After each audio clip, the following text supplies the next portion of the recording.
Chances are you have used Eventbrite, whether it's to buy a ticket or to run an event yourself. But what most people don't see is how they scaled.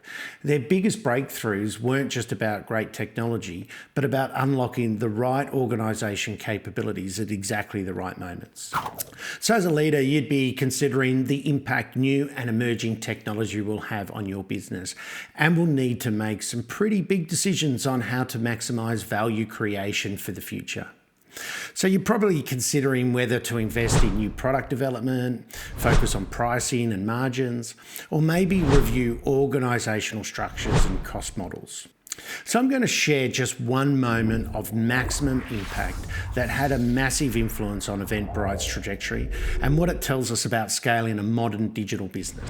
Eventbrite is a platform millions use to create, promote and power live experiences around the world. From festivals to classes to community events, it's grown from a simple idea back in 2006 to a global marketplace connecting creators and attendees in over 180 countries. Along the way, it's raised major funding, it's expanded internationally, acquired key players, and adapted through massive industry shifts, including the move to virtual events during COVID. Today, Eventbrite supports millions of events and hundreds of millions of tickets, helping creators turn ideas into real-world experiences. So let's go back to 2016, at this time when Julia Hartz became CEO. At this time, they demonstrated they'd achieved a product market fit, but they just weren't profitable. The comment that was made by Julia at the time was they were creating value for customers, but not capturing enough of that value for the business. The dilemma they faced at this time was how much to invest in building more product and expanding their footprint in a quest to build a bigger business long term, or how much to focus on profitability. To give you a clearer picture of where Eventbrite sat in its organisational journey, I want to introduce 3 target profiles I've developed through my work benchmarking organisational capabilities for digital technology investment. Now, these profiles represent the key phases organisations move through as their strategic priorities evolve. The first is shaping the future. Now, this is a phase where a company is building towards industry or business model disruption, redefining what's possible and setting the direction for the market. The second is positioning for growth. This is where the organisation is developing the conditions, the capabilities and the variables that will accelerate its next wave of expansion. And the third is maximising value, the phase where a business leverages its unique position, assets, and investments to extract maximum value from what it has already created and convert that into stronger performance. These 3 profiles help make sense of where a company is today, what it needs next, and which capabilities will deliver the highest return as it evolves. So at this time, Eventbrite was shifting out of a value maximisation phase, where it had already proven strong product market fit, and into a stage focused on preparing for its next wave of growth. But before they could scale the product and expand their global footprint, it became clear they first needed to transition the business towards sustainable profitability. So what capabilities were critical as Eventbrite embarked on the work to change their pricing in a way that captured more value without destabilising the business? The first was strong capability in business intelligence, specifically analysing customer usage and revenue dynamics within a per-ticket transaction model that was the pricing model the business had adopted since being founded.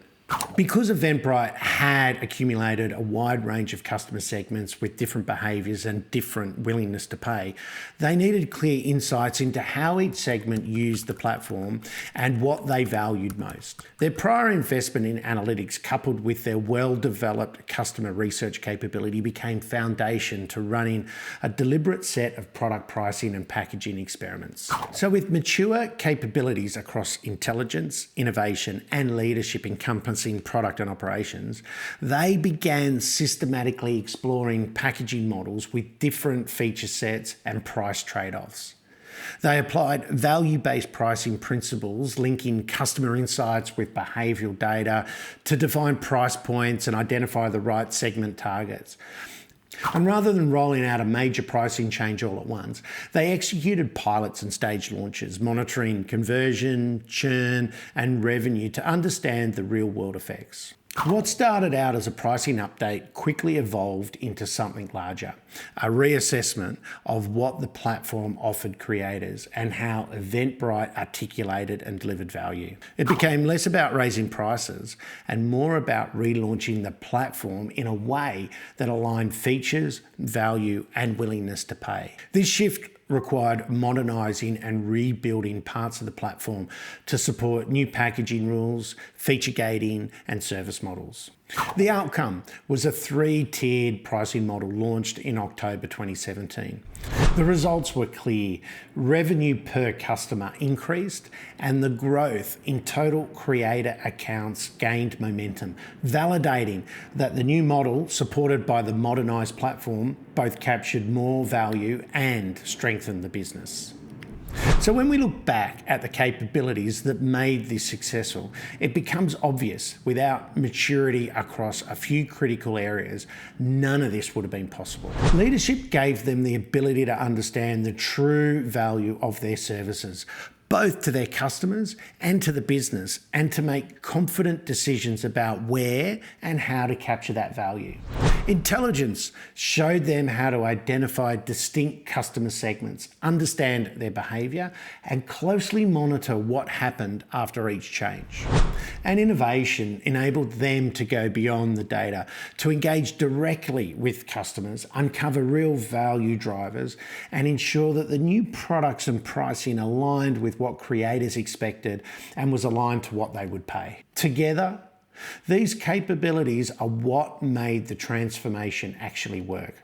Without them, they would have just changed their pricing and completely missed the insight that unlocked their next wave of growth.